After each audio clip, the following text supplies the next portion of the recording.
Hello, it's Tuesday, October 24th, 2017. You are listening to Inception Radio Network, voice of the fringe majority. This is Carol Carl with UFO Headline News. Well, it's Apogee night for the moon. Apogee, but the moon is still near Saturn.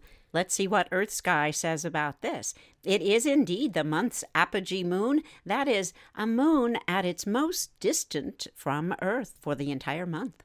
Depending on where you reside worldwide, the waxing crescent moon swings out to apogee tonight, October 24th, or perhaps it will be the 25th. The exact time of this month's apogee is October 25th at 2:25 UTC. At United States time zones, this means the moon reaches apogee on this night at that time. For instance, 10:25 p.m. Eastern Daylight Time, 7:25 p.m. Pacific Daylight Time. At this month's lunar apogee, the centers of the moon and Earth are 251,751 miles, or 405,154 kilometers apart. Orbit around Earth isn't perfectly circular.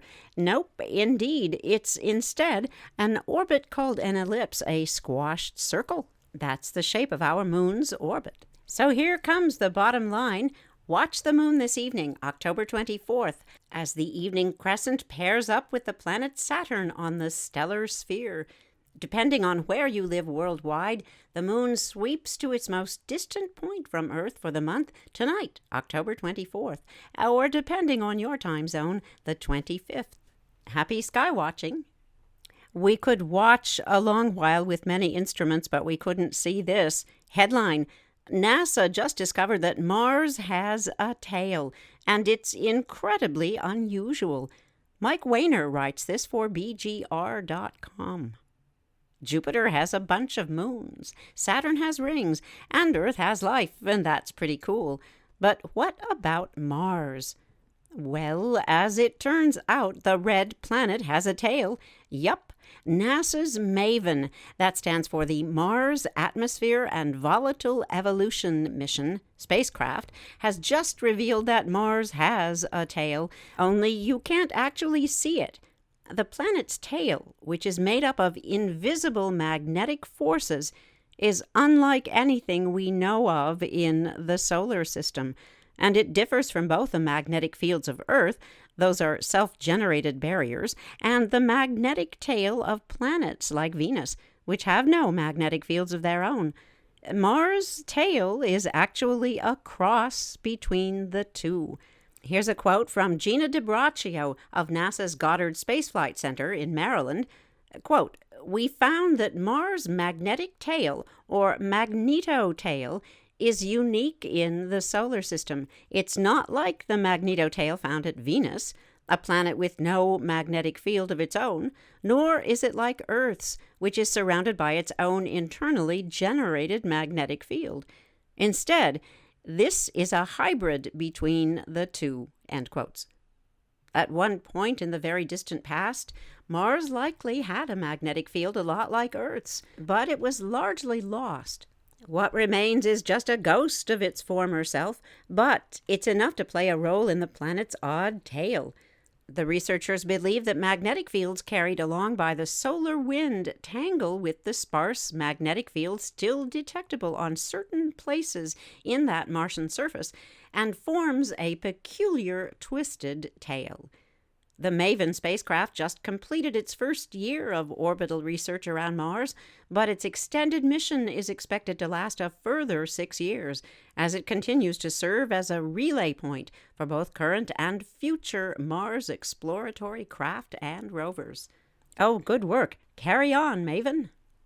Here's something we must move backward slightly in time to pick up. We missed it entirely. Headline: NASA astronaut comes closer to accidentally drifting off into space than anyone should ever have to.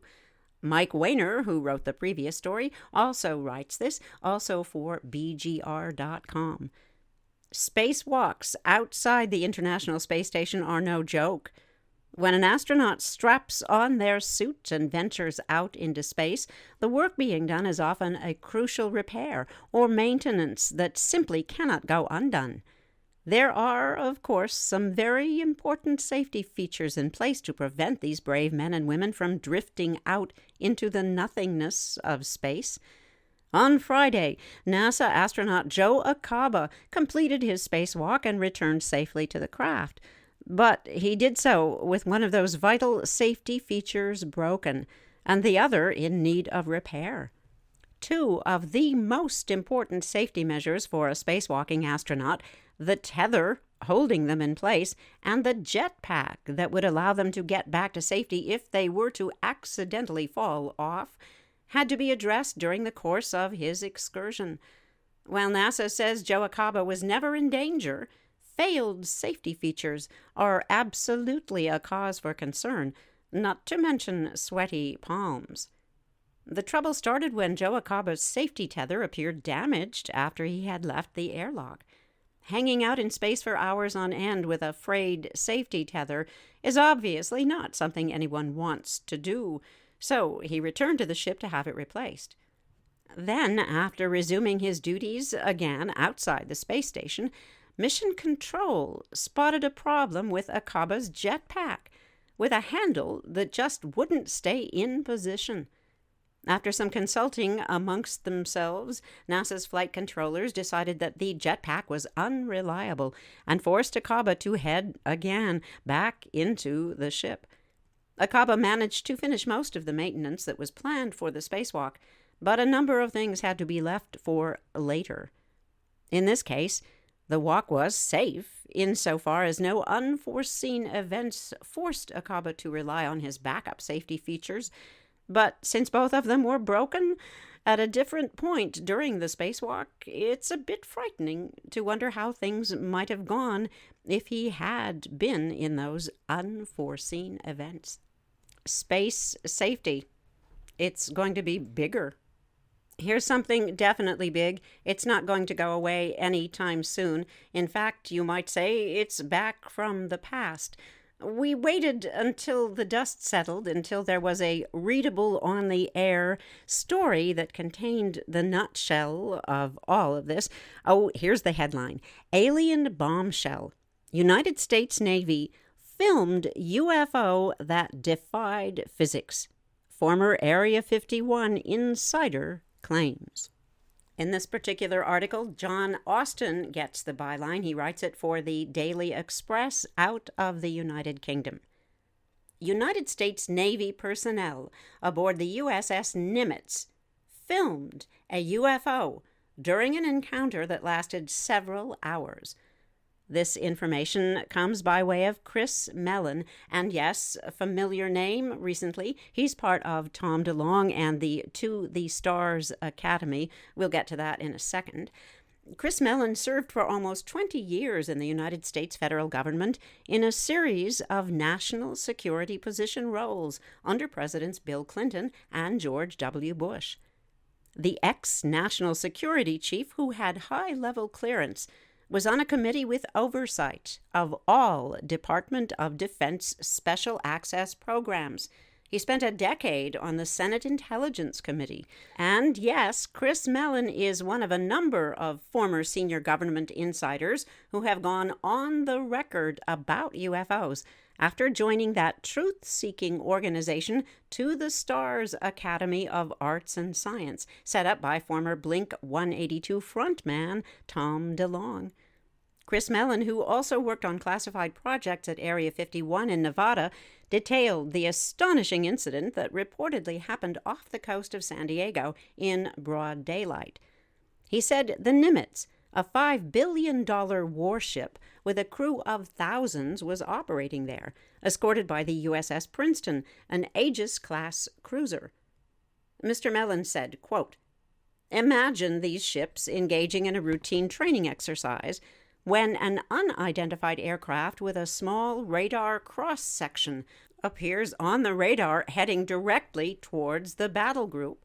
The aircraft has no transponder, does not respond to radio calls. The Princeton contacts two F-18s already aloft to intercept the target. As the two F-18s approach, the four aviators see the object has no wings, no exhaust. It is white, oblong, some 40 feet long and perhaps 12 feet thick. The pilots are astonished to see the object suddenly reorient itself toward the approaching F-18. One pilot pursued the craft while his wingman stayed high in the air. In a series of discrete tumbling maneuvers that seem to defy the law of physics, the object takes a position directly behind the approaching F-18. The pilot captures gun camera footage and infrared imagery of this object. They are outmatched by a technology they've never seen, end quotes. The pilots returned to the Nimitz, but the object remained in the area for several hours. According to Chris Mellon, he said, quote, "At one point, the object soars to 80,000 feet, hovers, then drops at supersonic speeds, coming to a full stop at a mere 50 feet above the ocean, where it resumes hovering. More F-18s, quote, are dispatched, but with similar results. As before, the engagement occurs in broad daylight in the secret machine, as it easily evades the F-18s. Chris Mellon continues, quote, "Dozens of military personnel aboard the various planes and ships involved are privy to these interactions. Clearly, this is not experimental United States aircraft. But whose is it? How did it accomplish these feats?" End quotes. Chris Mellon has suggested that Congress should investigate this event. He said, quote, "The chairman of the Armed Services Committee and his counterparts and other congressional oversight committees can easily request a briefing to confirm the veracity of this story and the existence of other events of similar nature. Congress has every right to review the documents generated by this event and request briefings by the military personnel involved. If the Oversight Committee have not already been briefed on this event and others like it, they clearly should be. How else," ends Chris Mellon, "can they adequately assess threats to our forces and our military requirements?" End quotes. End of story. But we see a huge to be continued looming. From Cheryl Costa, who writes for the Syracuse New Times, her excellent blog, New York Skies, headline, "Top 25 Cities for UFO Sightings in the United States." Nope, we're not going to read all 25. You can find them later at ufoheadlinenews.com with just the click of your mouse. Here's what Cheryl says. "People are fascinated with rankings, and UFOs are no different. People want to know where the top UFO hotspots are. So here we go, the top 25 cities in the United States for UFO sightings." She notes that when she published her book, she and her spouse Linda, UFO Sightings Desk Reference, United States of America 2001 to 2015, back in March, they only took the data resolution down to a county level. As they formatted the book, they then realized that adding a listing of UFO sightings down to a city level would double the size of the book. The incredible amount of misspellings in the cities also posed a problem. So there wasn't any easy solution to the problem. She says trust her when she says spell check was only going to add to the problem. The answer? An old-school manual editing of over 120,000 records. The database is looking good now, she says, but it still needs a bit of tweaking. Here's what she writes in first person. "I do feel comfortable sharing the top United States 25 cities with the most UFO sighting reports. But before we start, I must point out that some of you will simply comment that each of these cities are major population centers. To this, I say, to have reports, you need observers, and larger metropolitan areas have lots of potential observers. But keep in mind that big cities have serious light pollution issues. Being able to report sightings at all under these conditions, to even see them, is a very telling consideration." So here we go with just a few of the top 25. Phoenix, Arizona, tops the list as number 1. The state of Arizona ranks number 7 in the country as far as UFO sightings go.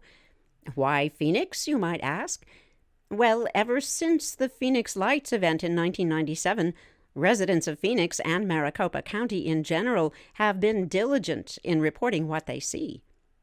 Second on the list, Las Vegas, Nevada, and that seemed to surprise Cheryl Costa for 2 reasons.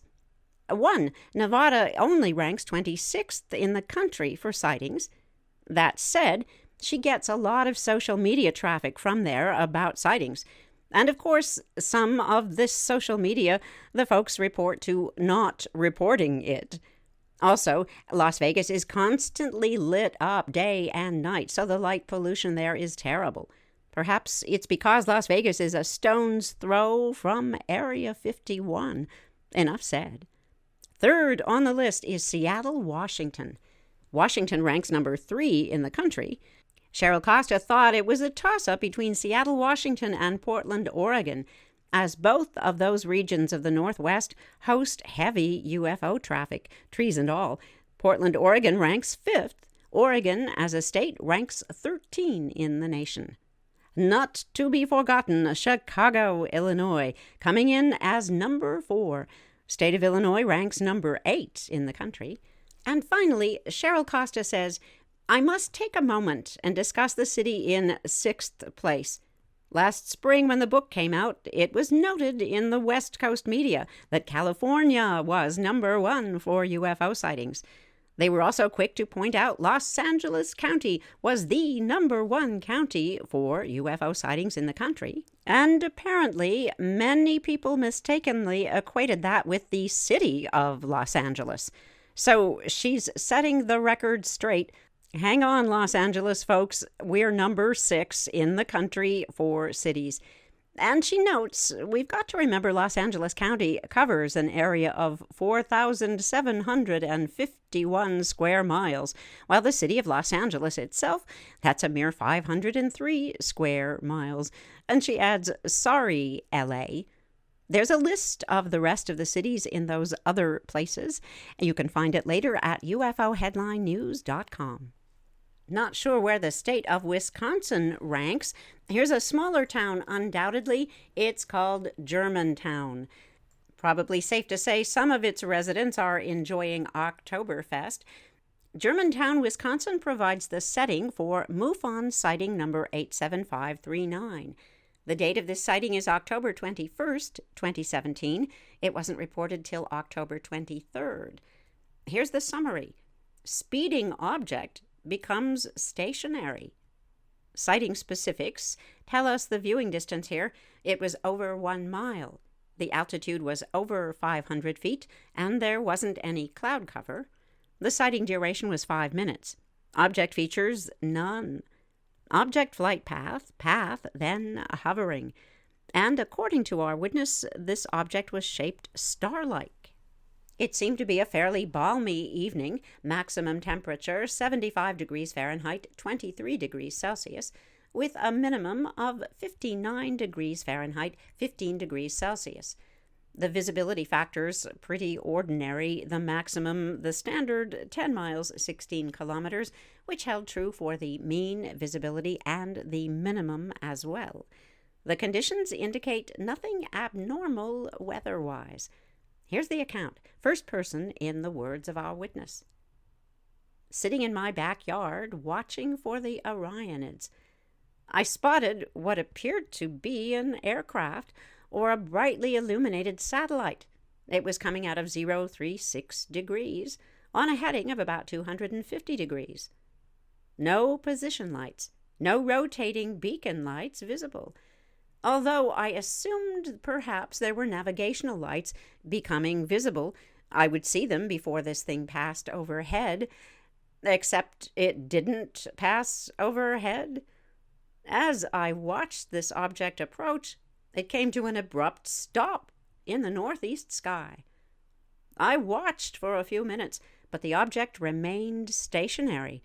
It simply looked like a bright star. I looked down at my iPhone where I was trying to get a shot of this, and when I looked back again, the object was gone.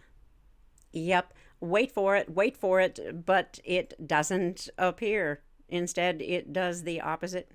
We believe the word poof would be appropriate here.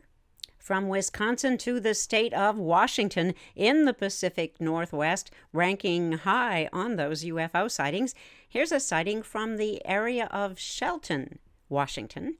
It's MUFON case number 87540. Date of the sighting, 10/23/2017, and it got a same-day report. Here's the summary. In woods, quiet environment, silent object at dusk. Thought it was satellite until it bore leftward. No flashing. Moved faster than Earth aircraft. And that's just the summary. Sighting specifics provide us with a viewing distance that was over 1 mile, an altitude over 500 feet, without any perceptible cloud cover. The sighting duration was 2 minutes, but the object features are listed as unknown. The flight path was a path at some point including directional change. And this object, second one in a week now, is reported to have been egg-shaped. Here's what happened. At about 7 p.m. October 23rd, on the far side of twilight, I was standing in the street in front of my home, stargazing, when I noticed at treetop level, about 55 degrees up, a silvery, glowing object. It was about the size of a BB held at arm's length. This object emerged from the north sky, obscured by the trees. It then flew out from behind the tree line, but it maintained a high altitude. This thing sailed in front of a star, and then it haltingly began to change directions. It wove itself left and right a few degrees each direction. It crossed the sky above me at about 80 degrees. Its bearing was eastward, with then that same weaving movement. This object crossed paths with a satellite midway, a satellite that seemed to be about 85 degrees up and headed northwest. Finally, the object disappeared behind the tree line to my east. I figured it was not a terrestrial aircraft. There was no noise. There were no flight lights flashing, and this object seemed to be moving faster than normal. Nor do I think it was a satellite. It changed directions. It had different colors, and it did not fade. This thing was a different color than the stars and the planets in the night sky as well. It had a distinct silvery, chromy kind of glow. This entire episode took roughly 2 minutes. 2 minutes. Great description. Don't we wish we had video? A picture? Probably too far away to get much. Let's take a sweet ride now to Sugar Land in the state of Texas, the Lone Star State. It's MUFON case number 87543. This report carries a date of 10/23/2017 as the sighting, and it got submitted the very same day. Here's the summary. Saw firefly-like pulsing lights around 5:15. Watched for 20 minutes. They were hovering in the sky in Sugar Land, Texas. Took videos. And yep, those videos will be available later at UFOheadlinenews.com. We saw the object in a couple of them. In the others, not so much. But that's for you to view and decide, gentle listeners. Do your own home analysis. Here come the sighting specifics. The viewing distance, over 1 mile. Altitude unknown. Sighting duration, 20 minutes. Object features unknown. Object flight path, hovering and then path. The shape of this object, sphere. Here is the account. Around 5:15 p.m. in Sugar Land, I saw something that I thought at first was an approaching plane. But as I watched it, I noticed pulsing, very bright white lights. They didn't come overhead like most planes. It hovered off in the distance all the while, and all the while pulsing these white lights, almost like fireflies. A plane will reflect the sun back and stay consistent with the same hue. These lights would pulse, and they would sometimes split into two lights and then go back together. I compared other planes, other helicopters. All of those have red lights. These lights were very bright and white. I've got 4 or 5 videos of this sighting. The object made no sound. There is some background noise in my videos, not connected to the lights. I'm not sure that this wasn't some kind of drone, but that kind of pulsing light would have to have been very bright, not at all street legal. I eventually lost sight just over the top of a neighbor's house as this thing hovered and pulsed away. The pulsing light. And if this object doesn't want to be seen, why the light? Why the pulsing? A propulsion system?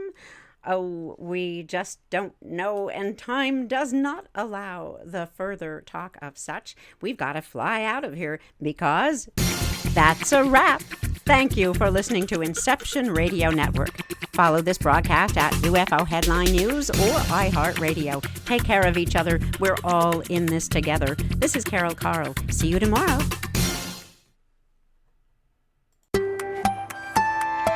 Only AT&T offers unlimited data with HBO included. And you never pay overages. Plus, get DirecTV Now for only $10 a month. It's entertainment your way.